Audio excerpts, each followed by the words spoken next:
प्राचीन समय की बात है। एक छोटे से गांव में एक प्रसिद्ध साधु रहा करते थे। उनकी ख्याति दूर दूर तक फैली थी, क्योंकि वह बहुत ही ज्ञानी, विनम्र और तपस्वी थे।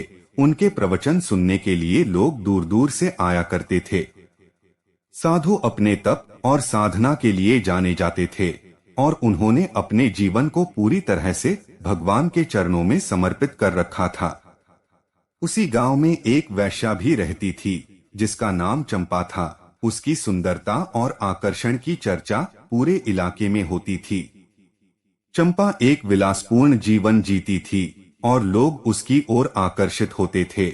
उसे अपने काम के कारण समाज से तिरस्कार और अपमान सहना पड़ता था, लेकिन उसने इन बातों को अपने जीवन का हिस्सा मान लिया था। वह अपने जीवन को लेकर कभी कोई पछतावा नहीं करती थी, क्योंकि उसके पास कोई दूसरा विकल्प नहीं था। उसे अपनी जिंदगी वैसे ही जीनी थी जैसी वो थी। साधु का निवास स्थान गांव के किनारे पर एक छोटी सी कुटिया में था। कुटिया के पास ही चंपा का घर था, इसलिए वह साधु को अक्सर देखती थी। वह यह भी देखती थी कि लोग साधु की कितनी इज्जत करते हैं और उनके चरणों में बैठकर ज्ञान प्राप्त करते हैं।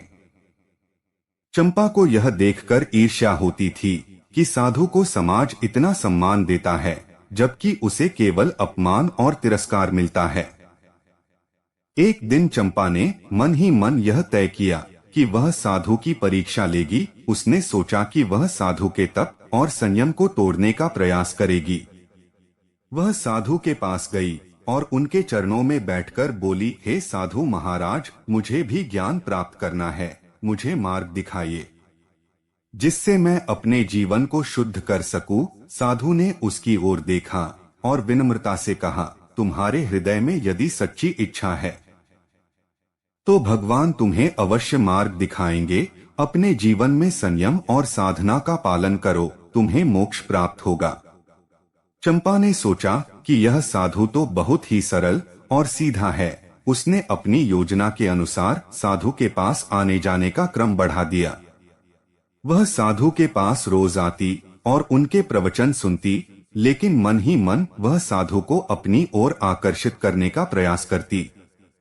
उसकी दृष्टि साधु के तप और संयम को तोड़ने की थी, लेकिन साधु अपने ध्यान और साधना में मग्न रहते। वह वैश्या की बातों और उसकी ओर ध्यान नहीं देते थे। समय बीतता गया और चंपा की सभी कोशिशें असफल होती रहीं। वह निराश हो चुकी थी। एक दिन उसने साधु से सीधे पूछ लिया, हे साधु महाराज, आप मेरी ओर क्यों ध्यान नहीं देते? क्या मैं आपको आकर्षित नहीं करती? साधु ने उसकी ओर गंभीरता से देखा और बोले, चंपा, तुम मुझे क्यों आकर्षित करना चाहती हो? इस शरीर और सुंदरता का अंत एक दिन होना निश्चित है। असली सुंदरता आत्मा की होती है और वह अमर है। तुम्हारी यह बाहरी सुंदरता क्षणभंगुर है। तुम आत्मा की शुद्धि पर ध्यान दो, न कि शरीर की। चंपा यह सुनकर हैरान रह गई। उसने अपने जीवन में पहली बार किसी से ऐसा सत्य सुना था। वह भीतर से हिल गई थी। साधु की बातें उसके हृदय में गहराई तक उतर गईं। उसने सोचा था कि वह साधु के संयम को तोड़ेगी, लेकिन यहाँ तो उसकी ही अंतरात्मा जाग उठी थी। उस रात चंपा सो नहीं सकी। उसने अपने पूरे जीवन पर विचार किया। उसे अपने कर्मों का एहसास हुआ और उसे अपने किए पर पछतावा होने लगा। वह समझ गई कि वह अब तक जिस जीवन को सही मानती आ रही थी, वह केवल एक भ्रम था। असली सुख और शांति बाहरी विलासिता में नहीं, बल्कि आत्मा की शुद्धि और भगवान की भक्ति में है। अगले दिन वह साधु के पास गई और उनके चरणों में गिर पड़ी। वह रोने लगी और बोली, महाराज, मुझे क्षमा करें। मैंने आपको परखने की कोशिश की, आपके तप को तोड़ने का प्रयास किया, लेकिन अब मुझे अपनी गलती का एहसास हो गया है। मुझे सच्चे मार्ग पर चलने की प्रेरणा दें। साधु ने उसे उठाया और कहा, चंपा, भगवान हर किसी को अवसर देते हैं। अगर तुम्हारे हृदय में सच्चा पश्चाताप है तो भगवान तुम्हें अवश्य क्षमा करेंगे। जीवन को बदलने का समय अभी है।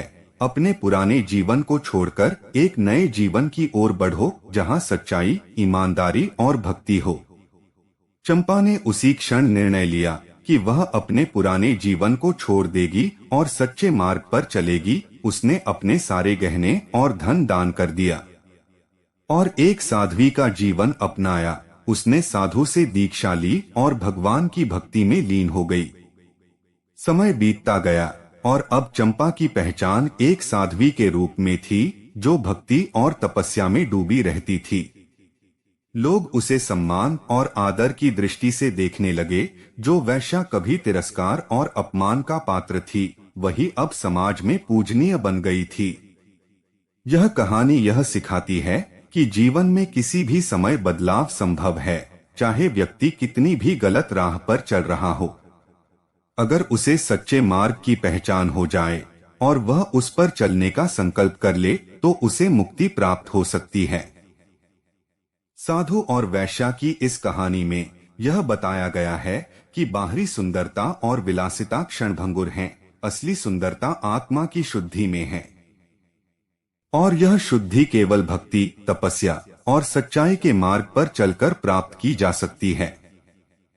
मित्रों, आज की कहानी में बस इतना ही। वीडियो पसंद आई हो तो उसे लाइक और शेयर करें। ऐसी ही और धार्मिक और पौराणिक जानकारी के लिए हमारे चैनल को सब्सक्राइब करें। जय श्री कृष्णा।